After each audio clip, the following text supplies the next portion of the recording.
¿Cómo están, estimadas alumnas y alumnos? Soy el profesor Abel González Pedrero.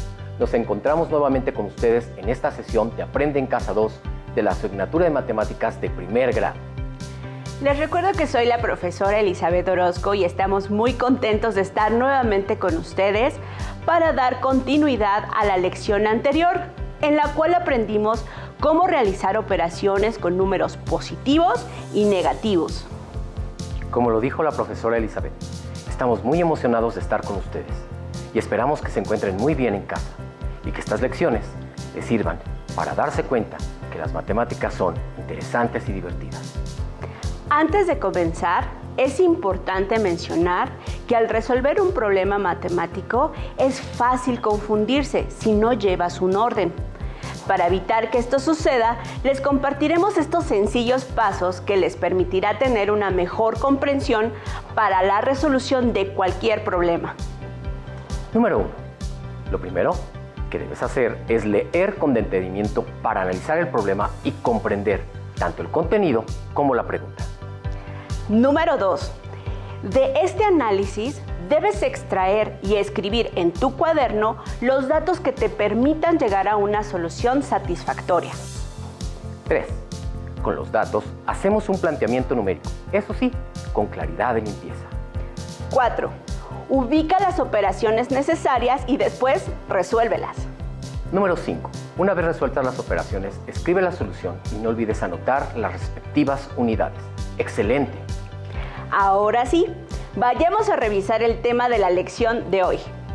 En esta lección, reflexionaremos acerca del uso de los números con signo, aplicados en la resolución de situaciones problemáticas en diversos contextos cotidianos.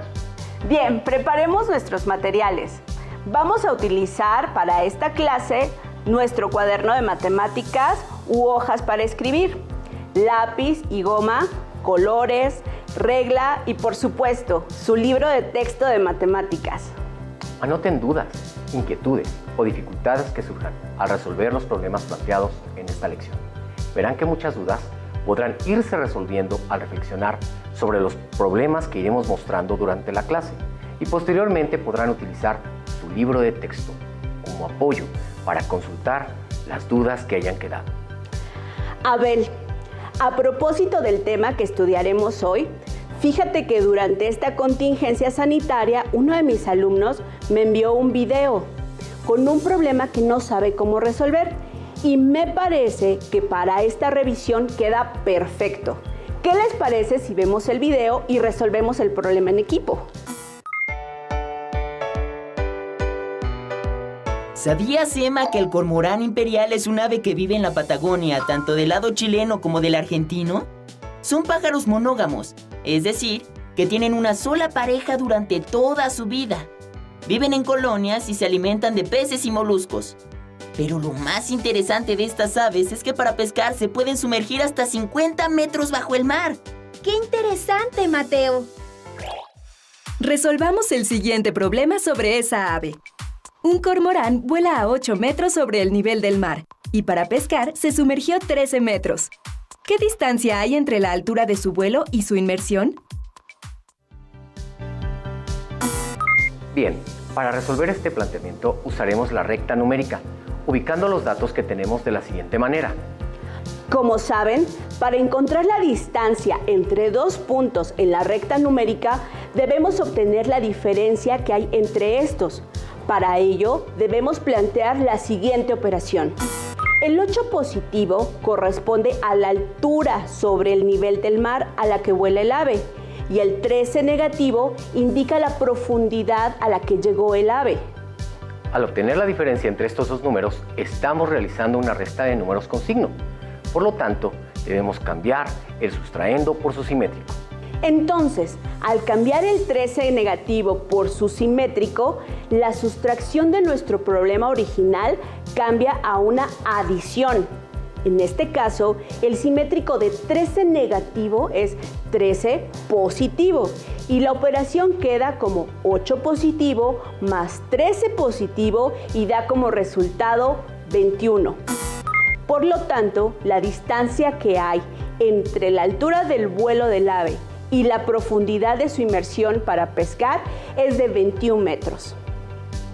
Esto se puede comprobar sobre la recta numérica de la siguiente manera. Como podemos observar, tomamos en cuenta la distancia tanto de vuelo como de inmersión, representadas con una unidad de referencia que es el nivel del mar. Espero que tu alumno haya visto cómo dimos solución al video que te envió. ¿Por qué no vemos un problema nuevo? Abel, las operaciones con números positivos y negativos me hacen pensar en una situación que seguramente conocemos, en donde un grupo de estudiantes decide crear una caja de ahorro muy peculiar, en la cual pueden pedir dinero prestado a la persona que lleva el control del presupuesto, pero con el compromiso de pagar su deuda. Claro, pongámosle nombre a esta persona, Lucía. Para evitar confusiones, Lucía, la alumna que administra, tiene que llevar algún método de registro para tener el control de quienes deben y quienes han pagado. Por supuesto, el tener registrada y ordenada dicha información ayuda a que no haya pérdidas y con ello puedan aprender a administrar su propio dinero. En esta imagen podemos ver el registro que lleva Lucía de los alumnos que deben a la caja y lo que han pagado. Control de registro de Lucía. Tenemos una tabla que en la primera fila tenemos lunes, martes, miércoles, jueves, viernes, con un saldo a favor y un saldo en contra. Tenemos también en la primera columna el nombre de Teresa de primero A, Ricardo de tercero C y Josefina de segundo B. El lunes, Teresa debe 8 pesos con 50 centavos. Ricardo de tercero debe 20 pesos con 50 centavos. Josefina de segundo B debe 12 pesos. Martes, Teresa de primero A paga 10 pesos. Ricardo de tercero C debe 15 pesos. Josefina de segundo B debe 8 pesos. Miércoles, Teresa de primero A debe 9 pesos. Ricardo de tercero C paga 11 pesos con 50 centavos. Josefina de segundo B paga 15 pesos 50 centavos. Jueves, Teresa de primero A paga 15 pesos con 50 centavos. Ricardo de tercero C paga 2 pesos con 50 centavos. Josefina de segundo B paga 2 pesos con 50 centavos.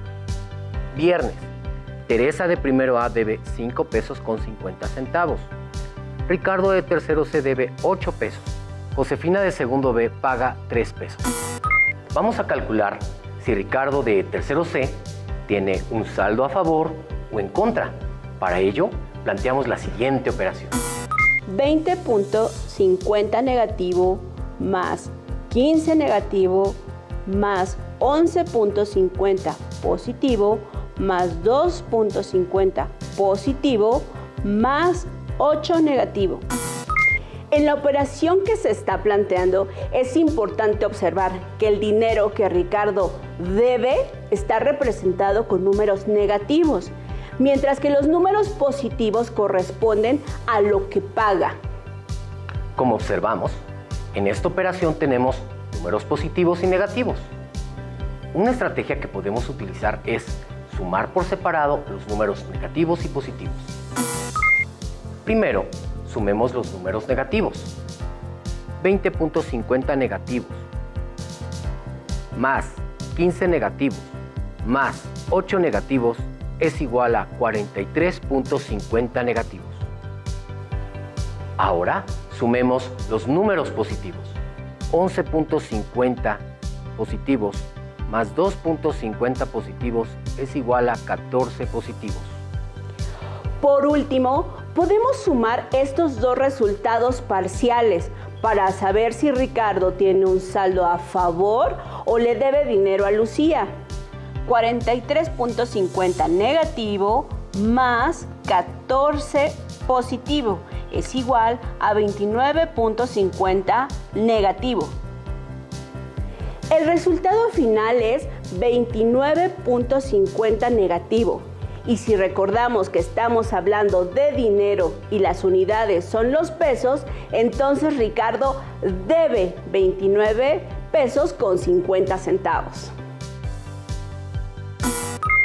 Si no llegaron al mismo resultado, puede ser que no hayan colocado correctamente el signo a los números negativos o algún error en operación. Recuerden que cuando sumamos números con el mismo signo, se suman los valores absolutos de los números y el resultado conserva el signo de ambos. Y cuando sumamos números con diferente signo, el valor absoluto del mayor se le resta al valor absoluto del menor y el resultado tendrá el signo del número con mayor valor absoluto. Con este recordatorio que acaba de hacernos la maestra Eli, podemos calcular si la alumna Teresa tiene un saldo en contra o a favor. Hagamos el planteamiento del problema. 8.50 negativo, más 10, más 9 negativo, más 15.50 positivo, más 5.50 negativo. Y sigamos el procedimiento del planteamiento anterior. Así que primero sumamos los números negativos.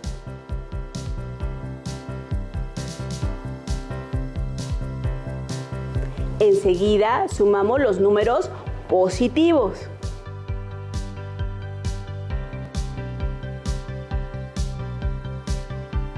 Y como en el ejemplo anterior, por último sumamos los resultados parciales. 23 negativo más 25.50 positivo es igual a 2.50 positivo. No olvidemos que este resultado representa una cantidad de dinero y en este caso Teresa tiene un saldo de 2 pesos con 50 centavos a favor. Abel, ¿en qué otras situaciones se aplican las operaciones de números positivos y negativos? Vayamos a resolver un problema más sobre una situación que viven las personas que usan automóvil en su vida diaria. Durante el primer mes del año, el litro de gasolina subió 5 centavos, el segundo bajó 27 centavos, el tercero bajó 40 centavos y para el cuarto mes bajó 4 pesos con 80 centavos. Si el costo de la gasolina, antes de tener variaciones en su costo, era de 21 pesos con 76 centavos el litro, ¿cuál fue el costo del litro de gasolina durante el cuarto mes del año? Para responder a esta pregunta, nos apoyaremos en la información que encontramos en un libro de texto de matemáticas. Ustedes pueden buscar en su libro de texto el tema resolver problemas de suma y resta con números enteros, fracciones y decimales positivos y negativos y comparar las actividades propuestas, así como la información que aparece. Cuando se tiene una suma de dos números enteros con el mismo signo, se suman los valores absolutos de los números y se conserva el signo en el resultado. Por ejemplo, 2 negativo más 3 negativo es igual a 5 negativo. 8 positivo más 4 positivo es igual a 12 positivo. Cuando se tiene una suma de dos números enteros con signo diferente, se restan los valores absolutos de los números y se agrega al resultado el signo del sumando con mayor valor absoluto. Por ejemplo, 5 negativo más 3 positivo es igual a la diferencia de 5 menos 3, que es igual a 2 negativo, ya que se conserva el signo del 5, que es mayor a 3. 3 negativo más 7 positivo es igual a 4 positivo, ya que se conserva el signo del 7, que es mayor a 3. Resta de números positivos y negativos. Dos números que tienen el mismo valor absoluto, pero que tienen signos distintos, se llaman simétricos. Si A y B son números con signo, la resta de B negativa equivale a la suma A positiva más B negativa, donde B negativa es el simétrico de B positiva. Para dar respuesta a la pregunta, retomaremos lo que acabamos de leer. ¿Cuál fue el costo de la gasolina por litro durante el cuarto mes del año? Podemos representar los datos del problema con una operación. 21.76 costo inicial más 0.05 subió durante el primer mes más 0.27 negativo, bajó durante el segundo mes, más 0.40 negativo, bajó durante el tercer mes, más 4.80 negativo, bajó durante el cuarto mes. Como ya observaron, se trata de una situación donde el costo sube y baja. Por lo tanto, debemos utilizar números con signo, es decir, positivos para representar el costo cuando sube y negativos para representar el costo cuando baja, de la siguiente manera. 21.76 positivo más 0.05 positivo es igual a 21.81 positivo. 0.27 negativo más 0.40 negativo más 4.80 negativo es igual a 5.47 negativo. 21.81 positivo más 5.47 negativo es igual a 16.34 positivo. Debemos aplicar la misma estrategia que en los ejercicios anteriores. Primero sumamos los positivos y luego los negativos. Por último, realizamos la suma de los resultados parciales. De este modo, podemos afirmar que durante el cuarto mes del año, la gasolina tuvo un costo de 16 pesos con 34 centavos por litro. En su libro de texto podrán encontrar otros problemas similares a este tipo de situaciones. Anímense a resolverlos. Abel, para ayudar a nuestras alumnas y alumnos con los problemas que encontraron en su libro, realicemos una última actividad que puede resultarles interesante para fortalecer lo que han aprendido durante las sesiones de Aprende en Casa 2. Me parece muy bien. Se trata de un cuadrado mágico. Cierto, los cuadrados mágicos son divertidos e interesantes. Muchos siglos antes de que los sudokus aparecieran en la Tierra, nacieron los cuadrados mágicos. Una cuadrícula llena de números donde cada columna, cada fila y cada diagonal suman lo mismo. El primer cuadrado mágico conocido fue chino. Les voy a explicar brevemente en qué consiste un cuadrado mágico y el por qué es mágico. Se trata de un cuadrado dividido a su vez en 9 cuadrados iguales. En él debemos colocar números, por ejemplo, del 1 al 9, de tal forma que al sumar los números de cada columna, fila y diagonal, el resultado sea siempre el mismo. En este caso debe ser 15. Vamos a ponernos el reto de resolver el siguiente cuadrado mágico, en el que utilizaremos los números negativos y positivos. ¿Qué les parece si utilizamos del 5 negativo al 3 positivos? Recuerden que al sumar los números de cada una de las filas y columnas y diagonales del cuadrado mágico, el resultado debe ser el mismo. En este caso, la suma debe ser igual a 3 negativo. En la siguiente imagen observamos que ya hay algunos números escritos en nuestro cuadrado mágico. En el cuadrado que observamos, en la primera fila, observamos el primer espacio vacío, después un 3 positivo y luego 4 negativo.